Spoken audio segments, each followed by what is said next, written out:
একেবারে প্রত্যেক মাহফিলে আমি দেখছি তার, এই যে আমি যখনই এসে বসছি আমার নজরে প্রথম সামনে ওই ছেলেটা পড়তো। পরে একদিন আমি ইচ্ছা করে তারা ডাক দিছি, দিয়া বললাম মাহফিল শেষে যে বাবা এদিকে আসো, তোমার এদিকে সবসময় দেখি আমার সামনে কত, কই থেকে আইও, তোমার বাড়ি কই, কি করো তুমি? ছেলেটা বলতেছে যে আমার বাড়ি বানিয়াচং, শায়েস্তাগঞ্জ বানিয়াচং, বাংলাদেশের সবচেয়ে বড় গ্রামের নাম হলো বানিয়াচং। পরে হে কইলো যে হুজুর আমি ঘাস কাটি, মানে ঘাস কাইটা ঘাস বিক্রি করি, এই আমার এই সামান্য কাজ, আমার আর কিছু নেই। তাই বললাম তুমি সব মাহফিলে আসো কেমনে, তাহলে ঘাস কাটো সারাদিনে কষ্ট করে, এই গাড়ি ভাড়াটা কেমনে পাও? তো বলতেছে হুজুর আমি যখনই কোনো পোস্টার দেখি আপনার, তো আমি এই 10 টাকা 5 টাকা 2 টাকা জমাই, ওই কয়েকদিনের ঘাসের টাকা ওইটা মিলাইয়া তো এরপরে আসি ওয়াজ শুনতে, আবার যাই, ফিরে যাই। তাই বললাম মাশাআল্লাহ। তো আরো 2-1 লাইন কথা বললে কইলাম আচ্ছা ঠিক আছে বাবা, আর কিছু কইবানি? ওই ছেলেরে আমি এমনি বলছি, ওই বললো যে হুজুর আমার একটা স্বপ্ন আছে, জীবনের আশা আছে। স্বাভাবিক ছেলেটা বলতেছে যে আমার একটা ইচ্ছা, আমি সব সময় 10-20 টাকা করে জমাইতেছি, আল্লাহ যদি আমার একদিন তৌফিক দেয় আপনার একদিন ওয়াজে দাওয়াত দিমু, আমাকে বাইক নিমু আমাকে এলাকায়। পরে আমি কইলাম যে ড্রাইভারের কইলাম অক্ষণ গাড়ি থামা, অক্ষণ হের ওয়াজের ডেট দাও। পরে নিজে ডেট দেখা পরে আমি বললাম ধরো তোমার ডেট দিলাম আর সাঁদাও দিলাম, মানে মাহফিলের বাবদ আমি আমার থেকে কিছু টাকা, যত টাকাই হোক দিছি আমি, দিয়ে বলছি ধরো দিলাম, আর হাদিয়া ওয়াজের টেহা লাগতো না কিছুই, ধরো আমি তোমারে আরও দিব, আরও টাকা, অসুবিধা নাই, আর তুমি ওয়াজের আয়োজন করো, ওয়াজ হোক জিডেই হোক, তোমার ঘরে হোক উডানে হোক, আমি যাবো। এরপরে আমি গেলাম গত বছর এই বানিয়াচং তার মাহফিলে গিয়া দেখি ওই উপজেলার সবচেয়ে বড় হাই স্কুল মাঠে মাহফিল, একেবারে যদি কম হইয়া থাকে লোক আমাকে 20,000 লোক,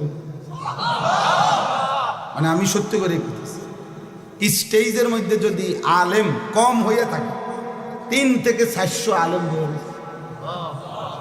স্টেজে, এই স্টেজের ওই থেকে ওই পর্যন্ত বড় বড় আলেম, বড় বড় হুজুর, এগুলা কি জিন না মানুষ, আল্লাহ। তাই বললাম জুবাইর এটা কি, তা কার মাহফিল, কোনটা এটা? কয় হুজুর আমার যেটা ডেট দিয়েছেন সেইটা। আমি তো পরে হুজুর আমি বলছি আমার মাহফিল আর আমার হাতে নাই, এরাই সবাই মিললে এই মাহফিলটা এত বড় করে নিচ্ছে। এক ঘাস কাটুন না, আমরা মানুষের তো তিরস্কার করেও বলি যে বেটা ঘাস দিয়ে কাটো, কিন্তু ওই ঘাস কাটুন নেই, এত আলেম, সব আলেম। আমি অনেককে জিজ্ঞাসা করছি, খেলাফত মজলিসের যে দেওয়াল গরিমার কাজে খেলাফত মজলিসের যিনি আমির সারা বাংলাদেশে, ওনার বাড়ি ওই বানিয়েছেন, হুজুরও ছিল, মাওলানা নাসির উদ্দিন আনসারি সাহেব ওয়াজ করে যে উনিও ছিল। আমি বললাম তো আপনারা আমরা আসলে চাইতে আইছি কারবারটা যে তার দাওয়াতে আইলেন কেমন? তা এই জন্য বলার উদ্দেশ্য হইটা, প্রিয় ভাই, কিশোর নওজোয়ান সোহবত সান্নিধ্য, এই আসা যাওয়া নজর, এর বরকত আছে, 2-4 লাইন পণ্ডিতি কথা আমরা সবাই জানি ভাইয়া, তোমরাও জানো, কিন্তু জিন্দিগিটা পরিবর্তন হওয়া দরকার। মালুমাত আছে অনেকের, ইলম নাই সবার, অর্থাৎ কিছু বিষয় জানে এটা সবাই, কিন্তু আমলের সাথে এলেম বলা হয় যা আমলে পরিণত হয়। এজন্য উর্দু কিতাবে আমি পড়ছি, বুজুর্গানে দ্বীন বলে কোরআন হচ্ছে ইলম, মুহাম্মদ আরবি সাল্লাল্লাহু আলাইহি সাল্লামের একটা সুন্নাত হচ্ছে আমল। অর্থাৎ কোরআন যা বলতে চায়, যা শুনাইতে চায়, যেভাবে গড়তে চায়, আল্লাহ তাআলা যা চেয়েছেন তার বান্দার কাছ থেকে, মুহাম্মদ আরবি সাল্লাল্লাহু আলাইহি সাল্লামের জিন্দেগি তার পুরা প্র্যাকটিক্যাল নমুনা এটা। এজন্য দোস্ত, সবার কাছে আজকে একটাই ছোট্ট নসিহত, প্রত্যেকেই কোনো না কোনো আলেমের সাথে, আল্লাহওয়ালা মুত্তাকি আলেমের সাথে সম্পর্ক করে। যুবক হোক, বৃদ্ধ হোক, হুজুর হোক, পাবলিক হোক, শাইখুল হাদিস হোক, শাইখুল মাশায়েখ হোক, কোন আল্লাহওয়ালার সুহবত থেকে কেউই মুস্তাগনি, অমুখাপেক্ষী হওয়ার সুযোগ নেই। এটা উচিত। তাহলে কাজে বরকত হয়, খেদমতে বরকত হয়, ইলমে আমলে বরকত হয়, জিন্দেগিটা আখিরাতওয়ালা হয়, আখিরাতওয়ালা হয়।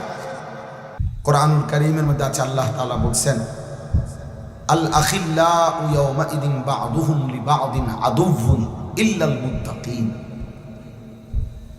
কিয়ামতের দিন দুনিয়ার সকল বন্ধুরা একে অপরের শত্রু হয়ে যাবে, শুধুমাত্র মুত্তাকি যারা, তাকওয়ার জন্য একজন আরেকজনকে গুনাহ থেকে বাঁচাইবার ক্ষেত্রে, ইবাদত আমলের উপরে চালাইবার ক্ষেত্রে বন্ধুত্ব ছিল, এই মানুষগুলো কিয়ামতের দিনও হাসরে মিজানে ফুলসেরাতেও বন্ধুই থাকবে।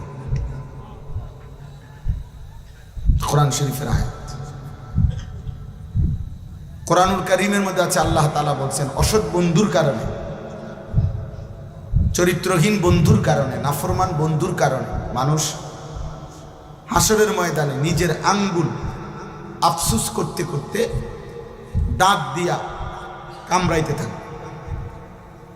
ইয়াউমা ইয়াআদ্দু যালিমু আলা ইয়াদাইহি।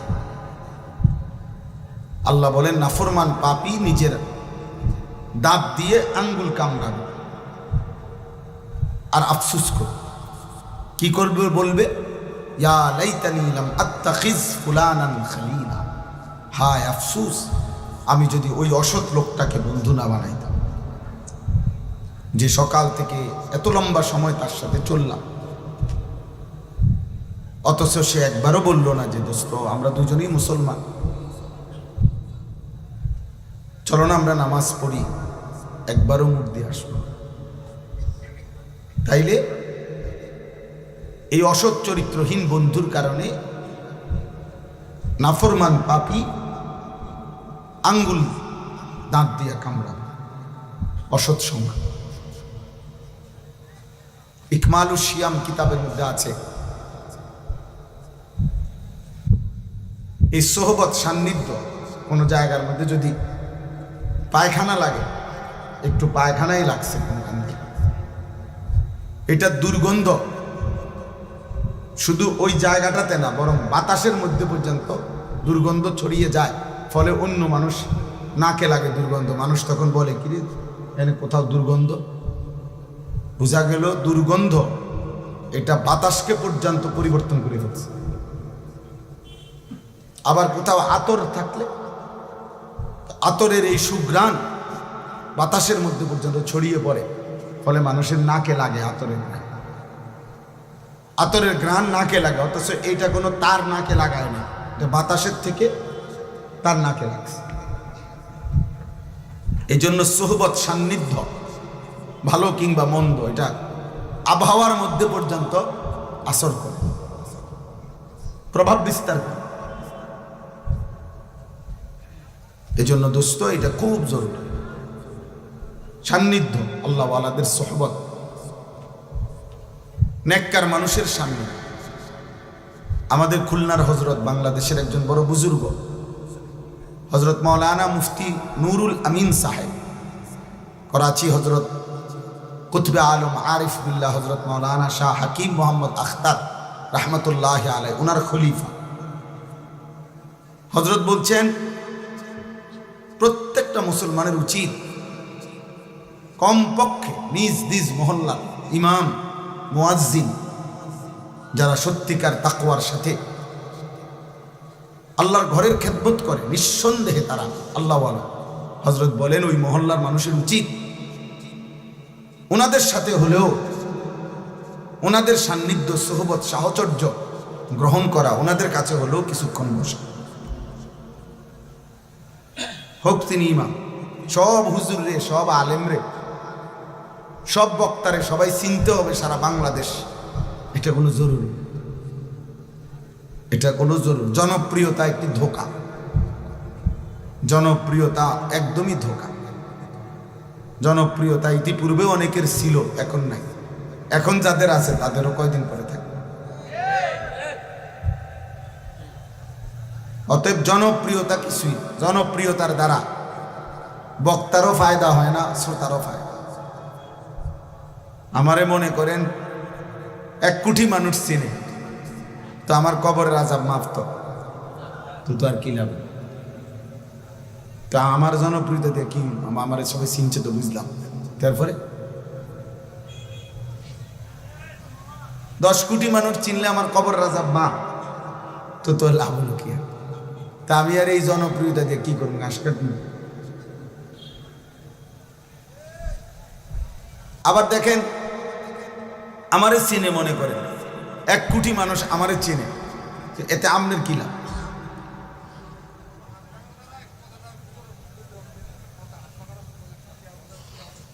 বুঝছেন? ঠিক আছে, মাশাআল্লাহ, জাযাকাল্লাহ। মানে এখন আমারে মনে করেন 1 কোটি মানুষ চিনে, এতে আমনের কি লাভ? চিনে আমারে না, তো আমনে লাফান কি? বুঝেন নাই কথা? তো চিনে আমারে সব মানুষ, কবরের আযাব মাফ হবে আমনে, কথা বলে না কেন? তো তাইলে বক্তার কি লাভ, শ্রোতার কি লাভ? ঈমান আমলের ভিত্তিতে, তাকওয়ার ভিত্তিতে বক্তারও লাভ, শ্রোতারও লাভ।